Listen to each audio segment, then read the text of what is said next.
Allahumma nas'aluka fahman nabiyyin wa hifdzal mursalin wa ta'amal malaikatil muqarrabin. Allahumma aghnina bil ilmi wa sayyidna bil ilmi wa akrimna bil taqwa wa jamilna bil afiyah ya arhamar rahimin. Jamaah Maulid Ad-Dibani, para tetamu Sayyidina Abdul Qasim yang dirahmati Allah Subhanahu wa Ta'ala, segala puji dan syukur dan kehadirat Allah yang telah takdirkan kita dengan qudratan jisi hadisnya pada malam hari ini kita dapat berkumpul bersama-sama di majlis ini untuk secara berjamaah membacakan sholawat ke hadapan junjungan kita Kanjeng Nabi Muhammad sallallahu alaihi wasallam, yang kemudian diikutkan dengan sedikit pengajian daripada Risalatul Muawanah li Qutbil Irsyad wa Syarif Abdullah bin Alawi al-Haddad. Mudah-mudahan apa yang sudah kita amalkan kiranya Allah menerima dan menjadikan ibadah yang saleh, disampaikan pahalanya kepada orang tua kita yang sudah tiada. Mudah-mudahan mereka yang sudah mendahului kita berpulang ke rahmatullah. Yang pertama, kita mohonkan kehadiran Allah, semoga dosa-dosa mereka diampunkan dan dimaafkan. Yang kedua, semoga amal mereka diterima oleh Allah Subhanahu wa Ta'ala. Mereka ditempatkan pada tempat yang syarat dengan nikmat dari Allah Subhanahu wa Ta'ala. Kemudian kita anak-anaknya mudah-mudahan semuanya menjadi orang-orang yang saleh, orang yang tekun dalam beribadah, sehingga usia kita tidak terbuang dengan percuma. Karena nanti lama disebutkan lan tazula qadama abdin yaumal qiyamati hatta yus'ala an arba'in an umrihi fi ma'afna wa an jasadihi fi ma'ablah wa an malihi fi ma'anfaqa wa min aina tasaba wa an mahabbatina ahlul ghaib.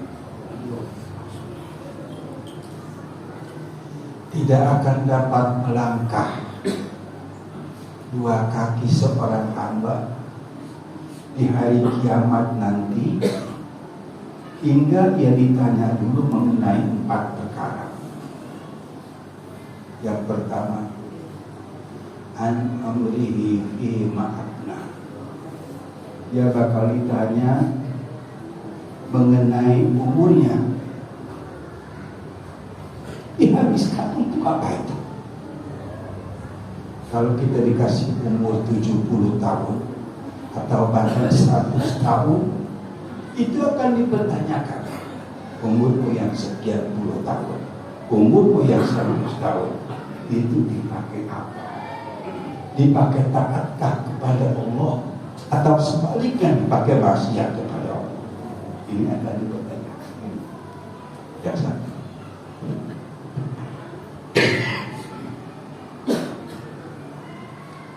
Wa jasadihi fi ma'ablah. Yang kedua akan ditanya mengenai tubuhnya, mengenai jasadnya. Fi ma'ablah, pada apa jasad itu sampai dengan menjadi busuk?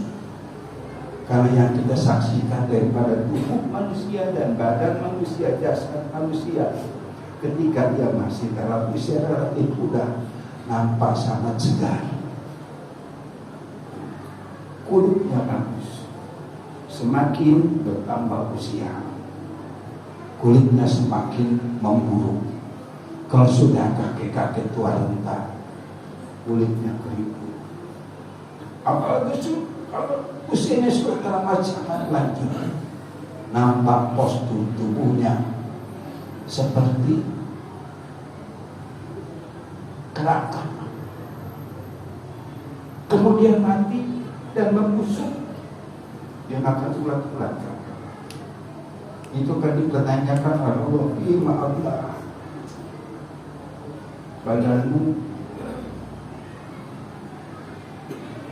sampai dengan busuk, itu semua digunakan dalam apa? Wa malihi fi maktasab fi ma anfaqa wa min aina tasab. Yang ketiga, tidak akan pernah dapat melangkah dua kaki seorang hamba di hari kiamat besok terkecuali setelah dia ditanya mengenai hartanya, fima anfaqa, pada apa harta itu dinafkahkan. Apakah dinafkahkan pada hal yang memang diperintahkan oleh Allah, dinafkahkan untuk anak, dinafkahkan untuk istri, bahkan dinafkahkan untuk menjunjung kalimatillah, untuk membantu kebutuhan syariah daripada masjid, pesantren, dan jalan-jalan muslimin. Itu bakal dipertanyakan. Wa min aina kasab. Bakal ditanyakan pula, dari mana ia mengkasab harta itu. Kalau punya mobil bakal ditanya, dari mana mengkasabnya. Punya sawah bakal ditanya, dari mana mengkasabnya. Wa an mahabbatina ahlal bait. Yang keempat, bakal ditanya mengenai kecintaan kita kepada ahlul bait Rasulullah SAW. Apakah Anda termasuk salah satu daripada para pecinta ahlul bait Rasul atau bukan? Ini bakal dipertanyakan. Jadi jangan mengambang bait. Kan ahlul bait Rasulullah SAW wajib diihtiramkan, wajib ditakzimkan, wajib dihormati. Besok bakal ditanyakan.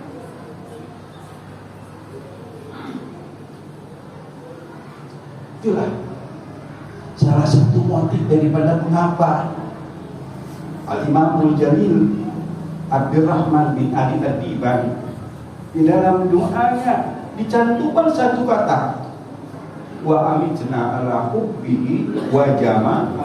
Ya Allah, matikan kami atas mencintai Rasulullah SAW, dan matikan kami dalam keadaan kami sedang menjadi jamaahnya Rasulullah SAW. Ini ada kalian pertanyaan. Mudah-mudahan jangan bosan. Saya ngomong lagi, jangan bosan. Cuma seminggu sekali, nggak sampai 2 jam. Sehari semalam itu 24 jam. Kalau kali 7, kita cuma ambil 2 jam aja buat maulid, menjunjung tinggi Rasulullah SAW. Mudah-mudahan orang tua kita semua mendapat rahmat dan ampunan buat guru-guru kita yang telah tiada atau masih hidup, mudah-mudahan mendapat ampunan Allah Subhanahu wa taala. Sedikit ya. Tapi sebelum pengajian saya ada sedikit sebetulnya sebuah pengumuman begini. Saya sedang berusaha membuat majelis, tapi tidak di sini, majelisnya di gunung. Oh, di gunung siapa yang ngajinya? Gak usah tanya siapa yang ngajinya. Insya Allah besok yang ngajinya banyak. Insya Allah. Itu pengajiannya dikhususkan sebulan sekali. Kalau di sini minggu yang ketiga, insya Allah di gunung minggu yang pertama. Karena kalau minggu yang pertama kan saya baru gajian, jadi masih banyak duit di sini minggu yang pertama. Biasa kalau ngajinya habis zuhur, insya Allah Taala nanti kita sebelum zuhur dari sini konvoy pakai motor. Kalau boleh kita nyewa polisi ke depan. Kayak waktu nikahan nyari kan pakai polisi. Insya Allah. Untuk syiar. Sekarang baru sampai pada tingkat bikin jalan. Tapi tanahnya yang buat majlisnya sudah diratakan dan insyaallah taala. Ini karena tanahnya AGB aku nggak pakai dari Indonesia, jadi nggak bisa dibangun secara permanen. Panggung. Haji, kalau sore udah nggak pengen pulang. Sayang aja kita mesti di sini musim haji. Ya, doanya dari semuanya biar cepat selesai. Amin. Pada pengajian kita yang sudah telah disampaikan bahwa tidak dikhawatirkan seorang alim, seorang kiai terjerumus di dalam makan perkara yang haram. Insya Allah, kalau kiai enggak, misalnya nggak bakal lah kiai makan babi, nggak bakal lah kiai makan anjing. Nah, insya Allah. Tetapi kadang seorang kiai ini bicara kiai.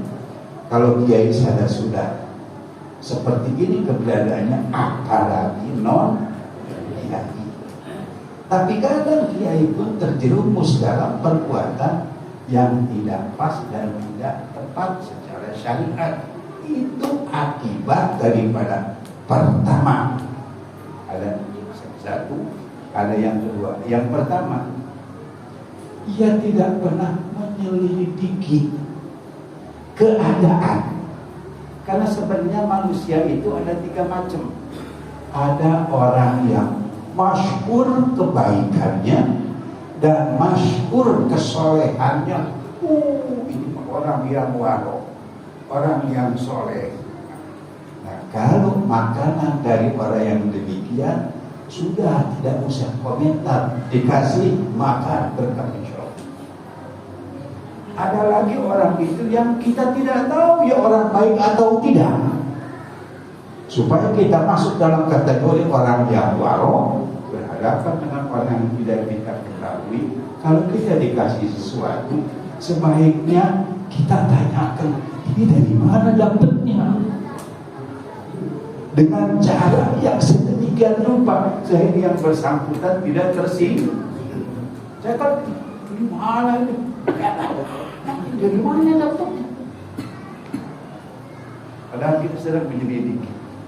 Tetapi kalau kita tahu, wah ini kalau ditanyain bisa marah dia. Benar-benar, gak usah ditanya. Kalau kira-kira dia bakal marah, gak usah ditanyain dari mana dapatnya. Syukur Allah. Yang ketiga, orang yang masyhur keburukannya. Ini mah jelas-jelas rentenir besar. Tahu kan rentenir? Rentenir besar. Kalau sudah seperti itu, Al-Imamul Haddad mengatakan dengan orang yang seperti itu sudah jangan ada hubungan apa. Kalau diberi apa-apa jangan diterima, itu pasti duit riba.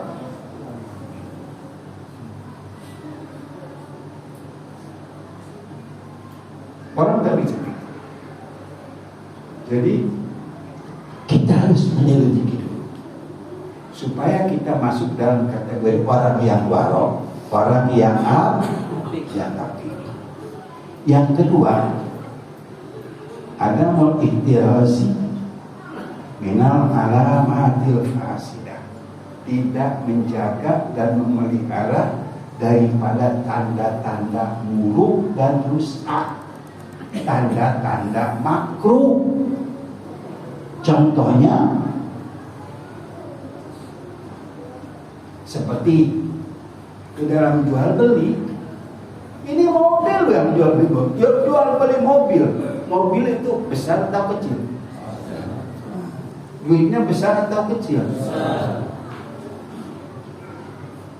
Wala tabi wala tashtari illa bisi batin sahihati.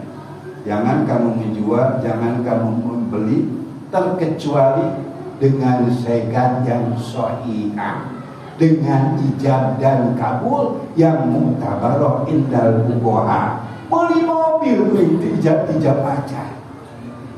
Misalkan yang beli pisang, tak boleh. Jual beli sawah, Jadi kita telah dipasrahkan ke ambil ke akad. Yang mau dibikin lagi itu tanah itu kurang lebih 3 hektar. Kurang lebih 3 hektar. Kita dipasrahkan ke akad. Kabul nanti kudu kumaha eta. Nah, ini bukan perkara kan.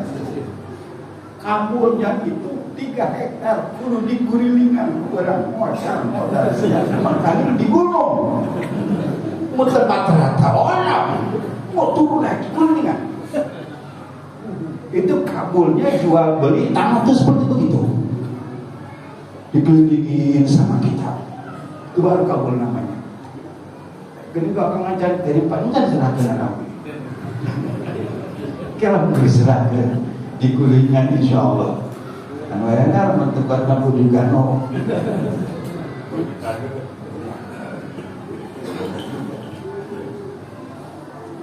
Udah ketahuan jual beli yang besar disamakan dengan jual beli pisang goreng. Nah ini nggak bagus ini tanda-tanda fasidah. Wala ba'sa bil mu'atot bil muhaqqarati, nggak apa-apa ya, jual beli tanpa ijab kabul, tetapi di dalam jual belinya perkara-perkara yang kecil seperti beli pisang goreng, waduh itu apa pinangdinya pisang gorengnya atau teu gitu karena muhaqqarat begitu mah perkara kecil. Hari sawah mah di mobil pun pakai sega beli ijab kabul. Beli minyak ke warung pakai ijab kabul. Tapi nampi minyaknya nyangakeun artosna. Karonya ke tukang warung di kalayanan eta sakan norek meuli sega.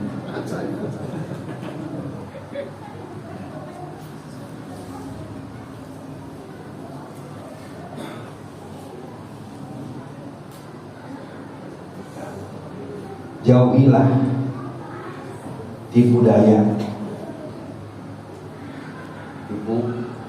tipu dina jual beli. Ini ori, gak taunya Belanda. Tahu nggak Belanda? Atasnya buatan Cibaruyut, anaknya buatan Ciberem. Pajaknya cina itu tahu, tapi apa sulit terang. Kemudian wal halak, jauhilah daripada bersumpah. Berarti maka sebutnya sumpah tukang kebo. Dan sama gue lagi mau kebo, terus dipuji-puji. Jangan seperti itu. Wala taktub aiban, jangan sekali-kali kita menyembunyikan cacat yang ada pada barang yang mau kita jual. Yang seandainya si pembeli mengetahui cacatnya itu, maka ia tidak akan berani membeli dengan harga sekian. Gak boleh. Harus sebagaimana Rasulullah Shallallahu Alaihi Wasallam menjual kain. Kalau yang ini cacatnya di sini, ini sedikit. Karena kejujurannya ahitik tidak apa namanya, harganya 20.000, ini ditawar 40.000. Harga 20.000 aja dah. Karena jujurnya orang suka dengan kejujuran Rasulullah. Harga 20.000 ditawar 40.000. Dan pernah orang begitu tak?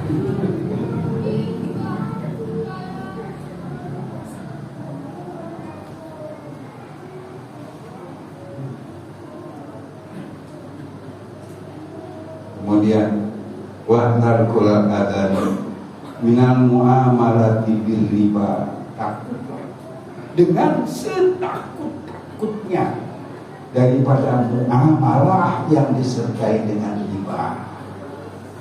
pinjam dengan janji harus bayar lebih. Itu namanya riba.